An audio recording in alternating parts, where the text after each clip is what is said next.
Friends, जय हिंद। आज हम बात करने वाले हैं प्रेजेंट इंडेफिनिट टेंस के बारे में। तो सबसे पहले हम ये जान लेते हैं कि प्रेजेंट इंडेफिनिट टेंस की पहचान क्या है। जब भी आपको वाक्य के अंत में दिखे ता है, ती है, ते है, जब भी आपको वाक्य के अंत में दिखे ता है, ती है, ते हैं, तो हमें ये समझना है कि ये प्रेजेंट इंडेफिनिट टेंस है। इस टेंस को हमने पिछले वीडियो में पढ़ाया है। यदि आप इसे पूरा फुल देखना चाहें तो वहां से जाकर देख सकते हैं। आज हम ये सीखने वाले हैं कि प्रेजेंट इंडेफिनिट टेंस का प्रयोग हम अपने स्पीकिंग में किस तरह से इस्तेमाल करते हैं, किस तरह से हम एक फ्लुएंट इंग्लिश बोल सकते हैं प्रेजेंट इंडेफिनिट टेंस की मदद से। तो आज हम सीखने वाले हैं लगभग 200 से 300 सेंटेंसेस। तो दोस्तों बिना देर के वीडियो को शुरू करने वाले हैं। तो जैसे हम बात कर रहे हैं कि प्रेजेंट इंडेफिनिट टेंस को, तो हमें कुछ वर्ब्स याद करने पड़ेंगे। जैसे गो मींस जाना, कम मींस आना, स्पीक मींस बोलना, लाफ मींस हंसना, टीच मींस पढ़ाना, रीड मींस पढ़ना, स्माइल मींस मुस्कुराना, प्ले मींस खेलना, रन मींस दौड़ना, थिंक मींस सोचना, सिंग मींस गाना। ये रहे हमारे कुछ वर्ब्स जिनका प्रयोग हम करने वाले हैं सेंटेंस में। इन्हीं के थ्रू आज हम कई सारे सेंटेंस बनाएंगे। तो दोस्तों जैसे हम बात करें अफर्मेटिव सेंटेंस, आपको एक रूल थोड़ा सा देखना है। अब बाकी आपको याद नहीं करना, मैं आपको इतना प्रैक्टिस कराऊंगा कि ये अपने आप याद हो जाएगा। आपको सोचना ही नहीं पड़ेगा कब इसका प्रयोग करना है, कब नहीं करना है। तो दोस्तों अफर्मेटिव सेंटेंस जो है, इसका स्ट्रक्चर जो है सब्जेक्ट प्लस वर्ब के फर्स्ट फॉर्म में यस और ईएस, यस ऑब्लिक ईएस। तो सब्जेक्ट प्लस वर्ब के फर्स्ट फॉर्म में s oblique es plus object. तो हमें ये देखना होता है कि यस का प्रयोग कब करना है और ईएस का प्रयोग, मतलब यस का प्रयोग कब करना है और कब नहीं करना है। जैसे जब आपको दिखे ही, सी, इट और एनी नेम, जब भी आपको सेंटेंस में दिखे ही, सी, इट और एनी नेम, मतलब वाक्य में जब दिखे आपको ही, कोई, सी, फिर या फिर इट या फिर कोई नाम दिखे, जैसे मुकेश, महेश, सुरेश, ये सब दिख जाए तो हमें तुरंत ये समझना है इसमें यस या यस का प्रयोग करना है। जब दिखे आपको आई, वी, दे और यू, तो उसमें हमें ये समझना है कि इसमें हमें यस या यस का प्रयोग नहीं करना है। एक सेंटेंस के माध्यम से समझते हैं। जैसे वह जाता है, क्या होगा? वह जाता है। इस सेंटेंस को अगर हम ट्रांसलेट करना चाहें, वह जाता है होगा इसका ही गोज। तो सबसे पहले हम प्रयोग करेंगे ही, उसके बाद करेंगे गोज। वह जाता है, तो हम यहाँ क्या देखें, सब्जेक्ट ही है, वह जाता है तो सब्जेक्ट ही हो जाएगा। और यहाँ देखिए सब्जेक्ट वर्ब के फर्स्ट फॉर्म में यस या यस का प्रयोग करना है। तो वर्ब के फर्स्ट फॉर्म में यस या यस का प्रयोग तब करना होता है जब ही, सी, इट या और एनी नेम हमने देखा। तो यहाँ पे ही, सी, इट या एनी नेम से ही है, तो हमें क्या करना है ही, उसके बाद वर्ब जाना का होता है गो मीन्स जाना, तो गो के साथ हमने लगाया ईएस, तो हो गया ही गोज। अब आप बात करें तुम जाते हो, तो यहाँ हो जाएगा तुम के लिए यू, और यू के साथ क्या हम यस या यस का प्रयोग करेंगे? नहीं करेंगे, क्योंकि देखिए आई, वी, दे, यू के साथ नहीं करना है, तो यू गो हो जाएगा। तो ऐसे ही हम प्रैक्टिस करने वाले हैं। जैसे मैं कहूँ वह जाता है, तो आप क्या बोलेंगे? He goes.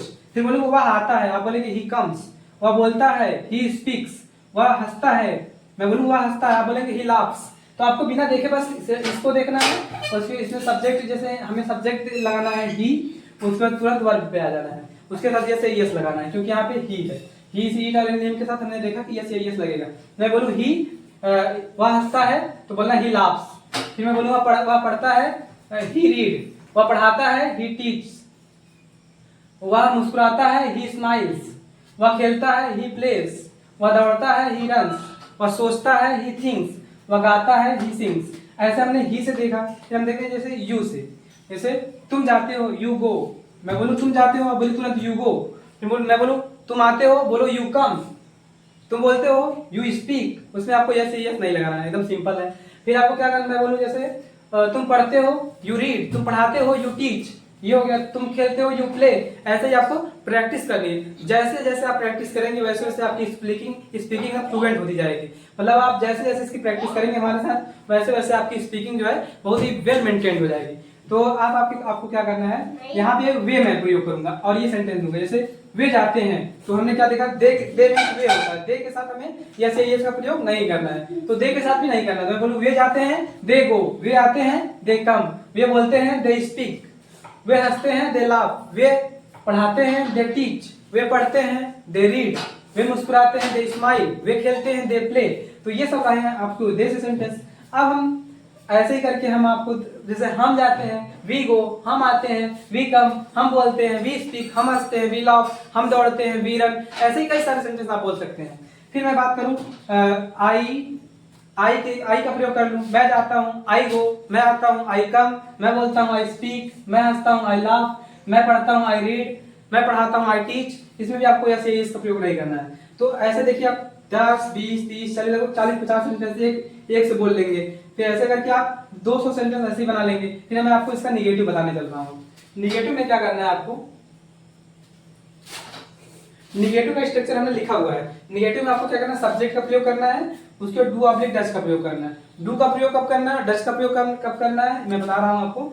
जैसे ही, सी, इट और एनी नेम, जो यहाँ पे लिखा है ही, सी, इट और एनी नेम, मतलब ही आ जाए, सी आ जाए, इट आ जाए या फिर कोई नाम आ जाए, उसके बाद हमें क्या करना है कि डज का प्रयोग करना है। और बात करें I, we, they, you, I, we, they, you जो लिखा है इसके साथ हमें डू का प्रयोग करना है। तो जैसे मैं बोलूं, अब आपको एक सेंटेंस देता हूं, subject plus do oblique does plus not, यहां पे नॉट भी होगा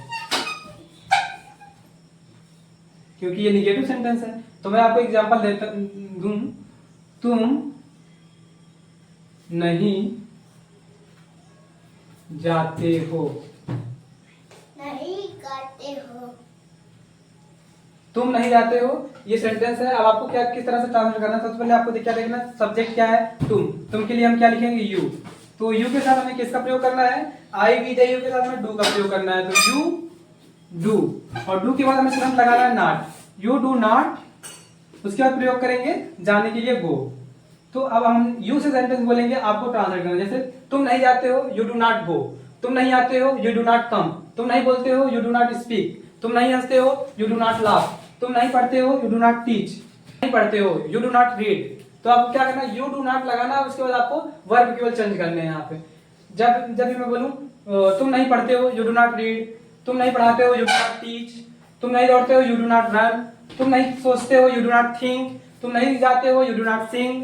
ये हो गया आपको यू से। फिर मैं आपको बोलूं, यू के जगह पे मैं सब्जेक्ट ही चेंज कर दूं, यहाँ पे मैं लगा दूं वे नहीं जाते हैं, they did not go, they do not go, वे नहीं जाते हैं, दे डू नॉट गो, वे नहीं आते हैं, दे डू नॉट कम, वे नहीं बोलते हैं, दे डू नॉट स्पीक, वे नहीं हंसते हैं, दे डू नॉट लाफ। तो आपको दे, उसके बाद यहाँ पे करना है आपको दे, उसके बाद डू नॉट लगाना है, उसके बाद आपको वर्ब को चेंज करना है। अभी हमने सब्जेक्ट चेंज किया और वर्ब भी चेंज होगा बार बार। तो अभी सब्जेक्ट हमारा दे हो चुका है, तो दे डू नॉट का प्रयोग करना है। तो जैसे तुम नहीं दौड़ते हो, वे नहीं दौड़ते हैं, दे डू नॉट रन, वे नहीं सोचते हैं, दे डू नॉट थिंक। अब ऐसे इसमें प्रयोग कर दूं मैं वे की जगह हम, तो हम हो जाएगा। तो क्या हो जाएगा, हम नहीं जाते हैं, वी डू नॉट गो, यहाँ हो जाएगा वी डू नॉट गो। अब यहाँ हम का प्रयोग हो गया, तो हम नहीं जाते हैं, वी डू नॉट गो, हम नहीं आते हैं, वी डू नॉट कम, हम नहीं बोलते हैं, वी डू नॉट स्पीक, हम नहीं हंसते हैं, वी डू नॉट लाफ, हम नहीं पढ़ते हैं, वी डू नॉट रीड, हम नहीं पढ़ाते हैं, वी डू नॉट टीच, हम नहीं मुस्कुराते हैं, वी डू नॉट स्माइल, हम नहीं गाते हैं, वी डू नॉट सिंग।